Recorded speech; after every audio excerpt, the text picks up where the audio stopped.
Assalamualaikum warahmatullahi wabarakatuh. Saya Nur Faniza binti Muhammad Nur, nombor matrik 192000121. Saya akan menerangkan mengenai tajuk penderaan fizikal. Okey, apa itu penderaan fizikal? Penderaan fizikal merupakan sebarang perbuatan sengaja menyebabkan kecederaan atau trauma kepada orang lain. Penderaan fizikal ini berlaku apabila kanak-kanak dicederakan oleh ibu bapa atau penjaga secara sengaja ataupun berniat. Antara contoh penderaan fizikal adalah menendang, menyepak, menumbuk, mencekik dan memukul. Sementara itu, kecederaan yang selalu dikaitkan dengan penderaan fizikal adalah lebam, calar, kecederaan otak, pendarahan, patah tulang dan beberapa kes yang melibatkan kematian. Dalam kebanyakan kes, kanak-kanak ialah mangsa penderaan fizikal, tetapi orang dewasa juga boleh menjadi mangsa.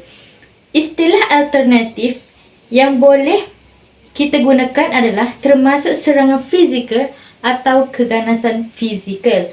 Penderaan fizikal mungkin melibatkan lebih daripada satu penderitaan dan lebih daripada satu mangsa. Penderaan kanak-kanak bukan lagi fenomena baru, malah ia berlaku di seluruh dunia. Peningkatan kes mendadak penderaan kanak-kanak ini ternyata menimbulkan kebimbangan dalam kalangan orang ramai, khususnya ibu bapa, kerana terdapat kes penderaan serius, kecacatan dan juga kematian. Petikan daripada laporan berita harian menyatakan menurut statistik yang dikeluarkan Kementerian Pembangunan Wanita, Keluarga dan Masyarakat KPWKM sepanjang tempoh 2 tahun bermula 2015, kanak-kanak mencatatkan 4,652 kes penderaan kanak-kanak dilaporkan membabitkan penderaan fizikal yang tertinggi iaitu 2,470 kes. Teori psikologikal. Teori psikologikal adalah teori yang menggunakan proses-proses dan struktur-struktur mental dan personaliti seseorang untuk menerangkan kelakuan devian. Teori-teori psikologikal banyak membina skill-skill personaliti untuk mengkaji bagaimana manusia membentuk corak-corak personaliti yang tertentu dan bagaimana ciri-ciri ini mempengaruhi. Sebagai contoh, personaliti yang agresif, peramah dan bagaimana ciri-ciri ini mempengaruhi tingkah laku dalam keadaan sosial tertentu.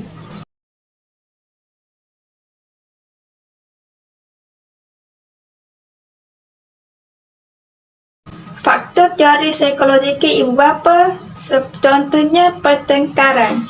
Ini bermaksud bahawa ibu bapa yang menghadapi tekanan sama ada di tempat kerja, pertengkaran suami isteri dan sebagainya akan menyebabkan anak mereka menjadi mangsa melepaskan amarah.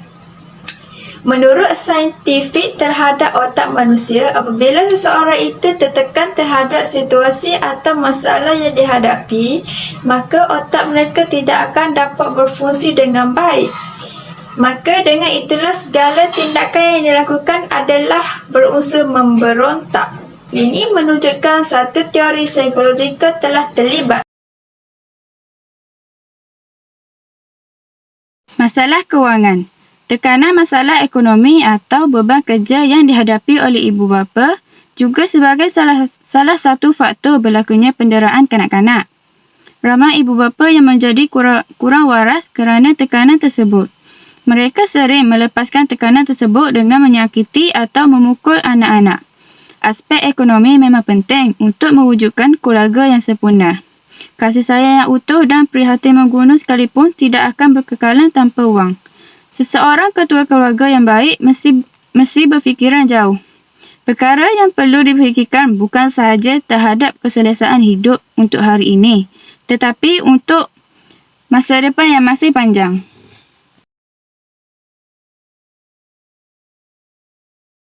Masalah rumah tangga. Penderaan anak-anak lebih kerap ketika ibu bapa masa berada dalam proses penceraian, kerana mencari tempat untuk meluahkan rasa marah, kecewa dan membalas dendam. Justeru kanak-kanak yang berada dalam konflik yang sangat sukar dalam kehidupan mereka.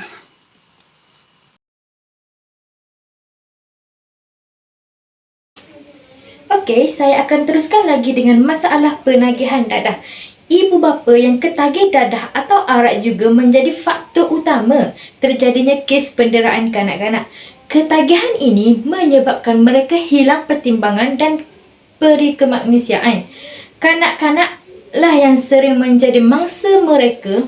Seperti yang kita ketahui, kesan dadah atau arak menyebabkan si penagih lupa diri dan khayal.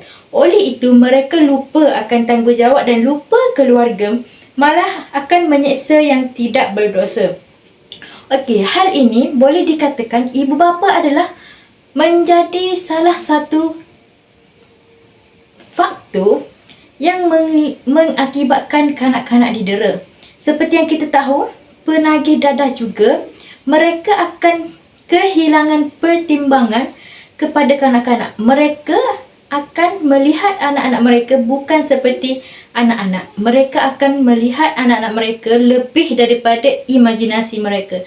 Kerana mereka telah menghisap dadah dan mengakibatkan mereka khayal dan lupa ingatan.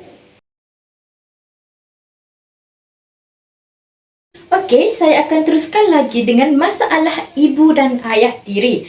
Faktor ini adalah salah satu faktor yang boleh dikatakan juga popular dalam kalangan berlakunya penderaan kanak-kanak. Kadang-kadang ibu bapa yang telah bercerai atau kematian suami akan berkahwin lain, maka ibu atau ayah tiri mereka seolah-olah membenci anak-anak hasil daripada perkahwinan mereka. Kebanyakan kes penderaan kanak-kanak ini tidak berlaku sewaktu ayah atau ibu sebenar kanak-kanak ini berada di rumah. Ayah atau ibu tiri akan melakukan penderaan terhadap kanak-kanak ini sewaktu ibu atau ayah mereka tiada. Jika di depan mata, mereka akan bermuka-muka seolah-olah menyayangi kanak-kanak tersebut. Pada kebiasaannya, penderaan yang dilakukan oleh ibu tiri atau ayah tiri bersifat penderaan fizikal dan penderaan yang boleh dilakukan ayah tiri bersifat fizikal dan seksual. Ini boleh dikatakan Faktor pendidikan rendah. Pada aspek pendidikan rendah, faktor ini meliputi pencapaian pelaku devian yang berpendidikan rendah. Individu yang melakukan kesalahan ini pada kebiasaannya melakukan jenayah akibat daripada tekanan hidup. Mereka pada permulaannya akan menculik kanak-kanak ini bagi menjadikan tebusan demi mendapatkan kekayaan dengan mudah. Namun, apabila ibu bapa melaporkan kepada polis dan pihak polis telah memulakan menjejaki kanak-kanak ini, maka individu tersebut mungkin berasa marah lalu melakukan perkara di luar batas kemanusiaan seperti mendera kanak-kanak secara fizikal dan seksual. Jumlah pendapatan pelaku. Golongan yang tinggi melakukan penderaan ialah dalam kategori status sosioekonomi rendah, iaitu di antara RM350 hingga RM750. Kehidupan di bandar-bandar besar dengan pendapatan yang kecil menyukakan ibu bapa untuk membesarkan anak-anak mereka. Ini kerana setiap hari mereka terpaksa memikirkan bagaimana harus mencari pendapatan untuk diberi kepada keluarga. Bertemu lagi bersama saya mengenai faktor berlakunya penderaan fizikal. Okey, kali ini saya akan ceritakan mengenai faktor pengaruh kisah silam. Terdapat juga penderaan kanak-kanak yang dilakukan oleh individu yang mengalami tekanan emosi akibat kenangan kisah silam di mana mereka sewaktu kecil mereka juga pernah didera oleh ibu bapa mereka. Maka mereka terbawa-bawa perkara tersebut sehingga mengakibatkan mereka penderaan kepada kanak-kanak. Okey, ini menjelaskan bahawa kisah silam yang lampau akan dibawa oleh ibu atau bapa kepada zaman anak-anak mereka. Hal ini amatlah dikatakan sebagai teruk kerana kisah silam ini tidak perlu dibawa sampai ke waktu sekarang yang mana mereka mempunyai anak kerana boleh mengakibatkan penderaan kepada kanak-kanak tersebut. Mereka tidak bersalah, tetapi apabila ibu atau bapa membawa kisah silam mereka yang dipukul atau didera oleh ibu bapa mereka sewaktu kecil, mereka akan membuat hal yang demikian kepada anak-anak mereka.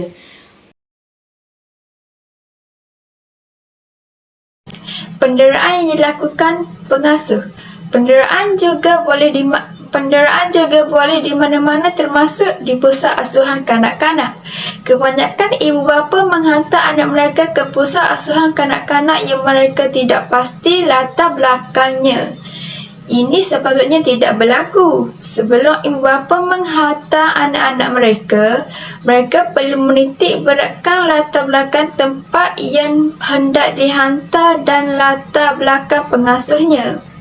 Apabila berlaku penderaan anak mereka, barulah mereka mula sedar betapa silapnya cara mereka yang tidak terlalu mengambil endah perkara tersebut. Kesan penderaan fizikal. Kesan penderaan fizikal adalah lebih mudah dilihat berbanding penderaan lain kerana menunjukkan beberapa kesan seperti sukar untuk duduk atau berjalan, menahan sakit, lebam atau bengkak, cedera dan berdarah, luka terbakar. Dalam hal ini, anak kecil mungkin takut dan tidak akan memberitahu kepada sesiapa tentang masalah yang dihadapi. Mereka mungkin merasakan bahawa tiada sesiapa yang boleh membantu atau orang sekeliling juga tidak boleh dipercayai. Kesan penderaan fizikal adalah lebih dari kesan fizikal semata. Ia boleh mendatangkan kerosakan kepada emosi dan menyakitkan. Kesan jangka panjang adalah melibatkan faktor fizikal dan psikologi.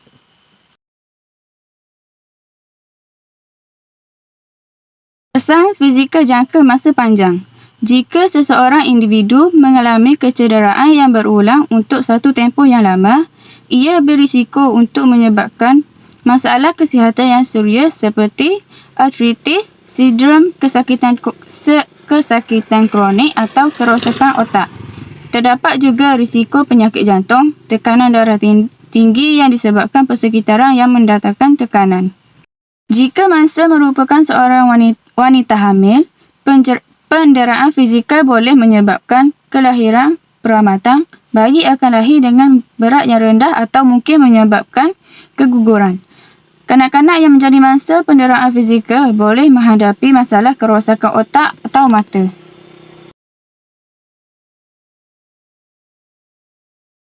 Kesan psikologi jangka masa panjang.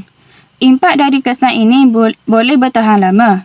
Mangsa mungkin menderita akibat gangguan mental seperti kemurungan, kegelisahan atau gangguan tekanan selepas trauma.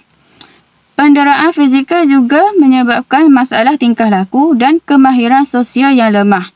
Kesan lain yang mungkin dihadapi adalah perasaan rendah diri dan risiko untuk menghadapi masalah gangguan pemakanan. Ada masanya, kesan mental ini boleh menyebabkan kecederaan diri atau penyalahgunaan alkohol dan ubatan.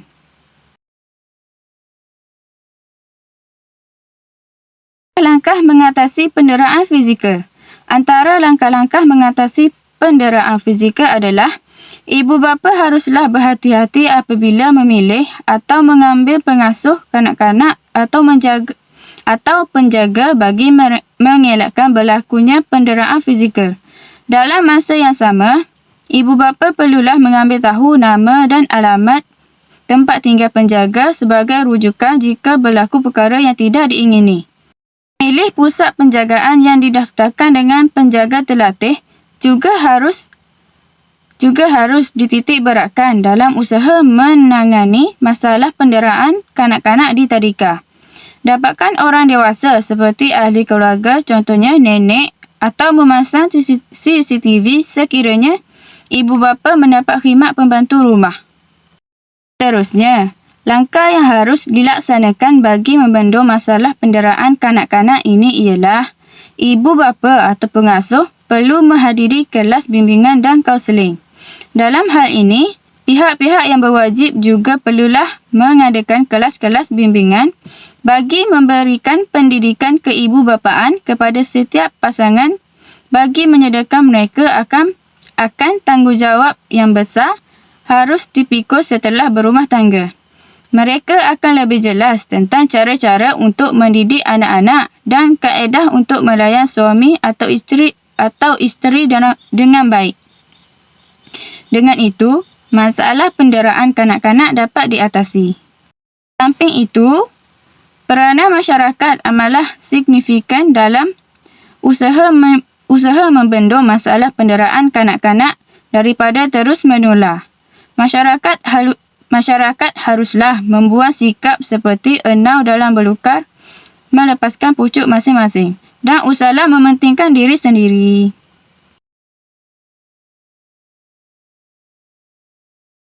Kesimpulannya, kes penderaan kanak-kanak merupakan satu perbuatan yang zalim. Kes ini kebiasaannya dilakukan oleh ibu bapa dan penjaga yang tidak berperi kemanusiaan.